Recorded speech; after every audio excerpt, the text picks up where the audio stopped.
بسم اللہ الرحمن الرحیم۔ السلام علیکم دوستو، آج ہم بات کریں گے کہ چاروں خلفائے راشدین کا انتخاب آخر کیسے ہوا۔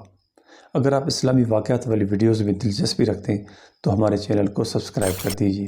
سب سے پہلے ہم بات کریں گے خلیفہ اول حضرت ابوبکر صدیق رضی اللہ تعالیٰ عنہ کی کہ ان کا انتخاب آخر کس مشکل مرحلے میں ہوا تھا۔ جب رسول اللہ صلی اللہ علیہ وآلہ وسلم کا اس دنیا فانی سے انتقال ہوا تو مدینہ میں ایک قبیلہ تھا انصاری، جن کا نام تھا بنو ثقیفہ۔ وہ اپنے ایک شخص جس کا نام تھا سعد بن عبادہ، اسے مسلمانوں کا امیر منتخب کر رہے تھے، جو تمام مسلمانوں کا امیر ہوگا۔ جب یہ بات حضرت عمر رضی اللہ تعالیٰ عنہ تک پہنچی تو انہوں نے سب سے پہلے حضرت ابو عبیدہ بن جراح رضی اللہ تعالیٰ عنہ کو بلوا لیا اور انہیں تمام واقعات بتا دیا،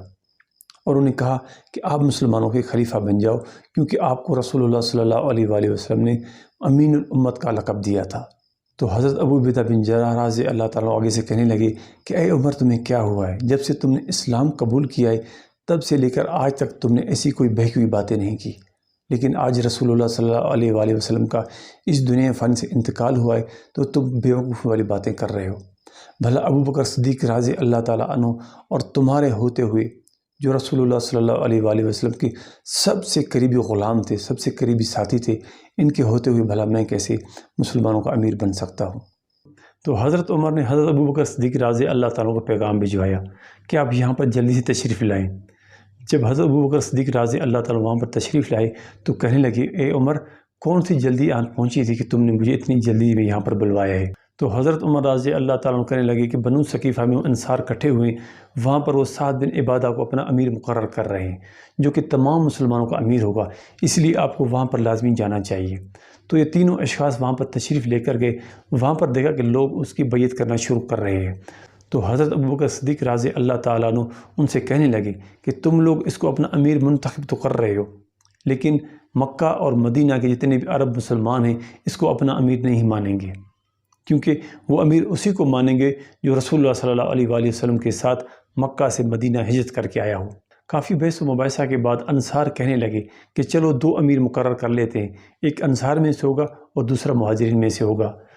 تو حضرت ابوبکر صدیق رضی اللہ تعالیٰ کہنے لگے کہ تمہاری یہ بات بھی عرب کا کوئی ایک قبیلہ بھی نہیں مانے گا، کیونکہ جو بھی امیر ہوگا ایک ہی ہوگا، اور کہا کہ حضرت عمر اور حضرت ابو عبیدہ بن جراح رضی اللہ تعالیٰ یہ دو شخص ہیں، ان میں سے کسی ایک کو تم لوگ اپنا امیر مقرر کر لو۔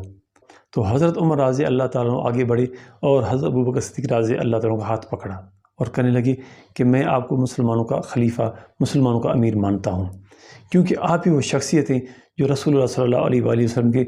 زیادہ قریب تھے، اور آپ ہی وہ شخصیت ہیں جن کو رسول اللہ صلی اللہ علیہ وآلہ وسلم نے اپنے مسئلے پہ کھڑا کیا تھا۔ پھر حضرت ابو عبیدہ بن جراح رضی اللہ تعالیٰ آگے بڑھے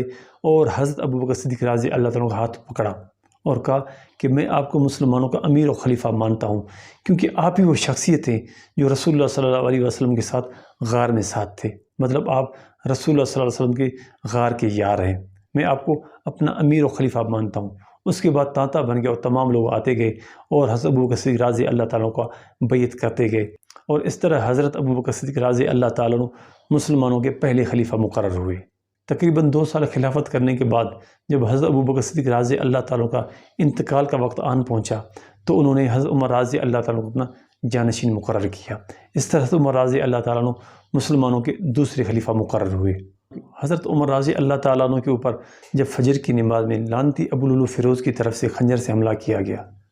تو آپ شدید علالت میں تھے، تو آپ سے پوچھا گیا کہ آپ کے بعد آپ کا جانشین کون ہوگا، یہ حکومتی معاملات اور یہ خلافت کس کے حوالے آپ کریں گے؟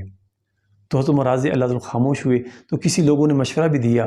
کہ آپ اپنے بیٹے عبداللہ بن عمر رضی اللہ تعالیٰ عنہ کو اپنا جانشین مقرر کیجیے۔ تو حضرت عمر رضی اللہ تعالیٰ آگے سے کہنے لگے کہ میرے جانے کے بعد اس کو خلافت تو دور کی بات ہے، اس کو کسی سرکاری عہدے یا کسی سرکاری معاملات میں مشورے کے لیے بھی نہیں رکھنا۔ حضرت ابو عبیدہ بن جراح رضی اللہ تعالیٰ عنہ کی شہادت حضرت عمر رضی اللہ تعالیٰ عنہ کے دور خلافت میں طاعون کی وبا سے ہوئی تھی، اس لیے حضرت عمر رضی اللہ تعالیٰ چاہتے تھے کہ کاش ابو عبیدہ بن جراح رضی اللہ تعالیٰ زندہ ہوتے تو میں انہیں مسلمانوں کا امیر مقرر کرتا اور خلافت اسی کے حوالے کر دیتا، کیونکہ ابوبکر صدیق رضی اللہ تعالیٰ نے ان دو شخصیت کے نام دیے تھے کہ ان دونوں میں سے کسی ایک کو اپنا خلیفہ مقرر کر لو۔ حضرت عمر رضی اللہ تعالیٰ عنہ کہنے لگے کہ 6 لوگوں کی شورا بناؤ، 6 لوگوں کی کمیٹی بناؤ، وہ لوگ فیصلہ کریں گے کہ کس کو اپنا امیر منتخب کرنا ہے۔ اس کے بعد تیسرے نمبر پر حضرت عثمان غنی رضی اللہ تعالیٰ عنہ کو اس شورا کی مدد سے اپنا خلیفہ مقرر کیا گیا۔ جب تیسرے خلیفہ حضرت عثمان غنی رضی اللہ تعالیٰ عنہ کی شہادت ہوئی تو اس کے بعد مدینہ کے عام لوگوں نے آ کر عمومی طور پر حضرت علی شیر خدا رضی اللہ تعالیٰ عنہ کے ہاتھ پر آ کر بیعت کیا اور انہیں اپنا چوتھا خلیفہ مانا۔ اس طرح چاروں خلیفوں کا جو انتخاب کا طریقہ تھا وہ الگ الگ تھا۔ اگر ویڈیو پسند آئے تو دوستوں میں شیئر کرنی، اپنا اور اپنا خیال رکھیے گا۔ انشاءاللہ اگلی ویڈیو ملیں گے۔ اللہ حافظ۔